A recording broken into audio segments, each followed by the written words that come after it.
Many of you probably know that I'm a retired United States Air Force pilot. Started my career in the 70s and retired in 1995. During my active duty phase, I flew in the Strategic Air Command, SAC as they called it, tip of the spear back in those days. And then ultimately I flew with the 122nd Tactical Fighter Wing here in Fort Wayne until I retired in 1995. And during that time, our unit flew a number of different aircraft, including the F-4, then the F-16. Late 80s, we transitioned into the F-16s and flew those until after I retired in 95. And later in the 90s, they transitioned over to an incredible aircraft I want to talk about, the A-10. The 122nd Tactical Fighter Wing for a number of years flew the A-10. Many of you probably saw them flying in the skies when they were out on training missions. Those aircraft usually flew pretty low to the ground and flying up to the various training ranges where they tested their weapons out. The A-10 was a spectacular and is a spectacular aircraft. It is used for one thing in particular, and that is called close air support, or CAS, C-A-S. And it does a great job, and the people who really love the A-10 are the military, especially the Army. Army troops on the ground, wherever they were fighting, they depended on the A-10 to be the close air support that took out the bad guys because the plane could fly slow. Plane's got straight wings on it, so it's very slow. It can loiter over an area and keep looking down, and it's got a lot of places to hold a lot of weapons, a lot of bombs, and it's got an interior electric cannon because the entire aircraft is built around this electric cannon. And when it shoots some serious lead down range.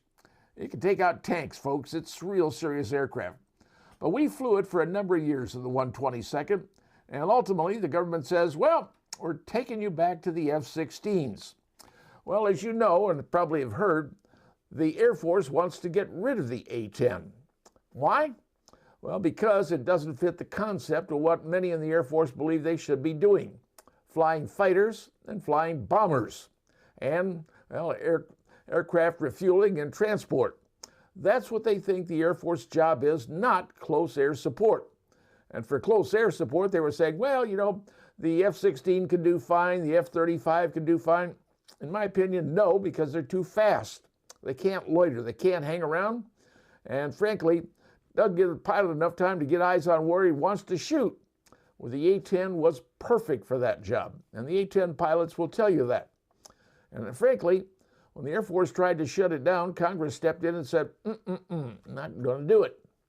Well, the A-10 has come back into life big time because now the Air Force says they are going to extend it through 2030.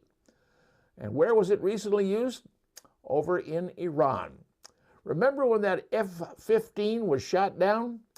The front seater got rescued, but the back seater, the pitter they called him, he was up in a mountain area and he was hiding and he was trying to avoid everybody who wanted to catch him because there was a big reward for his life. Well, we sent a lot of folks over, what we call the SCAR teams, and they come in and search and rescue, and that's their job, combat search and rescue. Well, one of the planes they had with them, aside from the helicopters they needed to fly, was an A-10.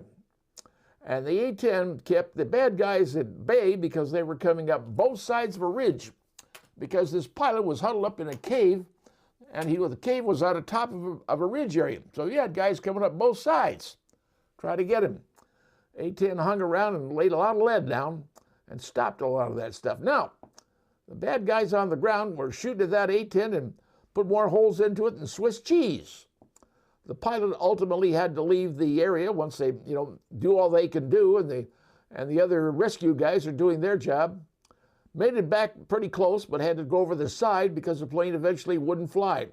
That A-10 will fly forever and ever because it's got multiple redundant systems. People who flew it during Desert Storm will tell you that. This aircraft is just a beast. And the pilot sits in a titanium tub, so they're pretty well protected. But the Air Force has decided to keep the A-10 flying, although there's only 2 units left here in the United States that are flying those. One's a reserve unit, I believe. And the other problem is the maintenance depot in Utah was closed down. So I'm not sure where the major maintenance is going to be done now that depot has been shut down. Depot was in Utah. Where everything's going to go, I can't tell you. But I can tell you this. The A-10 is an incredible aircraft. And I'm glad the Air Force is holding on to it until 2030.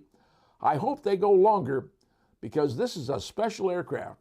And I'll tell you what, it comes from the concept that was figured out over in Vietnam back in the 60s and 70s. Because it was based off an aircraft that most pilots for like 50 years flew in flight training. We all did until about 2007, 2008 when they changed aircraft. The basis aircraft behind the A-10 was a thing called the T-37. It was a Cessna, two-engine aircraft called the Tweet, that's what we called it. Most pilots flew that as the first jet they flew.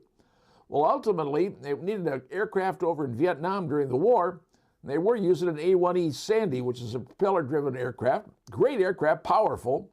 But they wanted a jet that could also fly and hover and stay around and stay over a target longer, fly at slower speeds. Well, they said, hey, why don't we take a T-37, modify it, put better engines on it, strengthen up the wing, put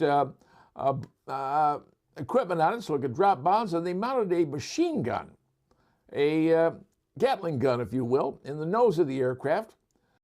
Gave close air support. That's what it did. It helped the troops on the ground, and they were able to call the Dragonfly, it was called, A-37B, became its title. They were able to call that aircraft in and do a whole lot of damage to the bad guys because it could hang around the area. Because the T-37, the old T-37, now the A-37B, is straight winged. It's not swept back. It doesn't fly that fast. So it could loiter in the area, take a look, and do some serious damage to the bad guys back in those days. But alas, the T-37, well, it went by the wayside around 2008, I believe, was the final year. Now they fly the T-6. But close air support aircraft are one of the keys to keeping the bad guys off their game. And that's why we have them. And that's why the A-10 proved to be out the venerable winner in the efforts to get that backseater out of that F-15. He's out. He's going to be okay. Everybody's going to be fine. But it took the close air support of the A-10 and the Night Stalkers to come in and solve the problem and get the guy out. So he was safe and he's not in the hands of the Iranians. The A-10's been given a short reprieve until 2030. What will come after that, I'm not sure. It's unfortunate the Air Force wants to get rid of the A-10. It's a fabulous aircraft. And the guys who flew it here in the 122nd Fighter Wing, after I retired, said it was one heck of an aircraft, and they were sad to see it gone. F-16 is a great aircraft, but for close air support, nothing, and I say nothing, beats the A-10. My opinion only, but now you know.